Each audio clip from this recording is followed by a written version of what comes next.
Hello everyone, it's me again, Aramay Palalon, a BSed English, and for today's video, I will be discussing a new topic which is under in Unit 2, Learner-Centered Psychological Principles.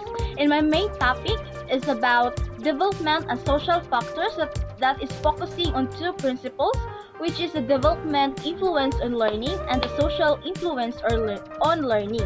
So sit back, relax, and have fun learning with me.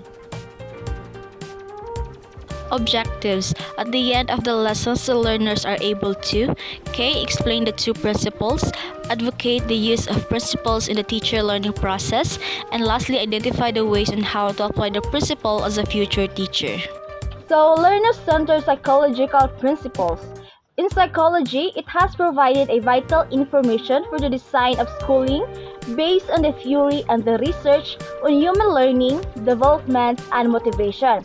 It also improved teaching and learning techniques. So in learner-centered psychological principles, the principles are these are the ways or the guidelines on how to improve the teaching and learning techniques. So they also focuses on the psychological factors that are primarily external to and under the control of the learner rather than conditioned habits or psychological factors. However, the principles also attempt to acknowledge external environment or contextual factors that interact with these internal factors. Now let's move on to the development and social factors. But before that, we will identify it first. So when we say development factors, it is a domain refers to students' previous experiences as well as learning readiness in interpersonal relationship between among the students and the teachers or the facilitator.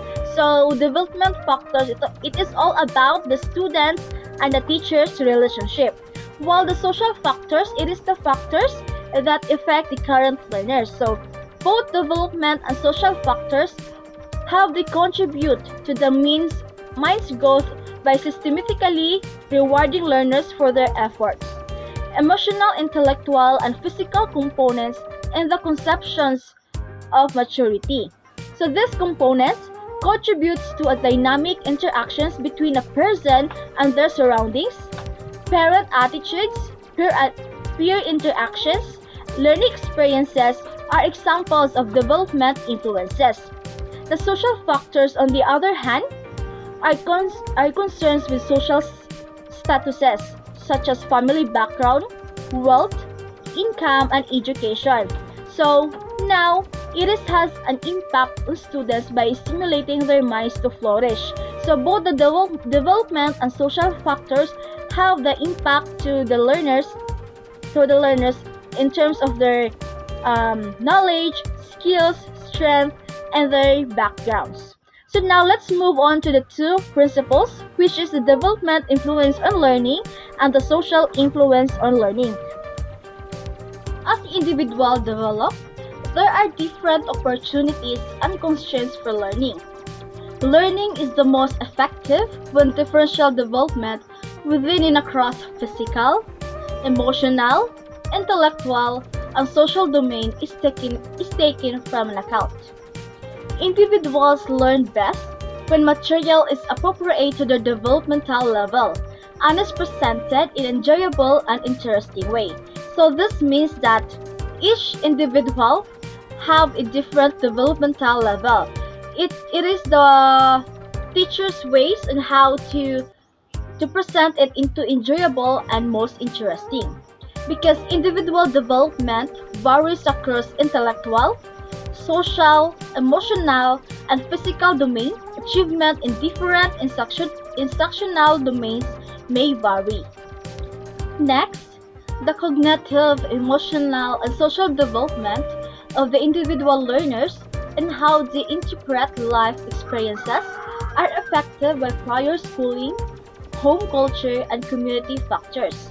So this has a big impact to the students or to the learners. And also the early and continuing parental involvement in schooling and the quality of language, interactions, and two-way communications between adults and children can also influence in their developmental areas. So the connections between the adults and the children have also an effect to the development of the learners. So learning is influenced by social interactions, interpersonal relations, and communications with others. Learning can be enhanced when the learner has an opportunity to interact and to collaborate with others on instructional tasks. So this means that the learners may also learn from doing socializing or interactions with other person or in the community. So learning can be enhanced when the learner has the opportunity to interact and to collaborate with others on instructional tasks. So as what I've said earlier, the learners can learn by doing interactions or to have a collaboration. Learning settings that allow for social interactions and that respect diversity, encourage flexible thinking and social competence.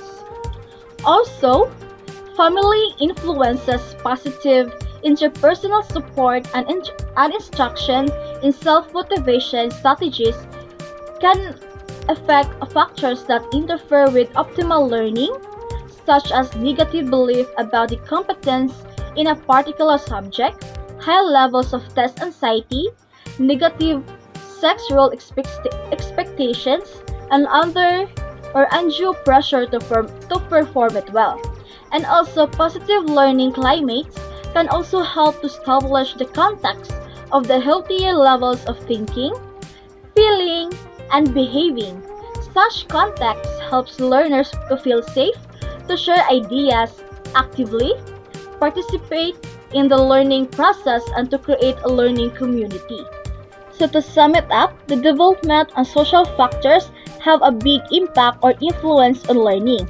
It is the ways or the guidelines that to help the learners to grow in terms of their physical, emotional, intellectual, and social domain.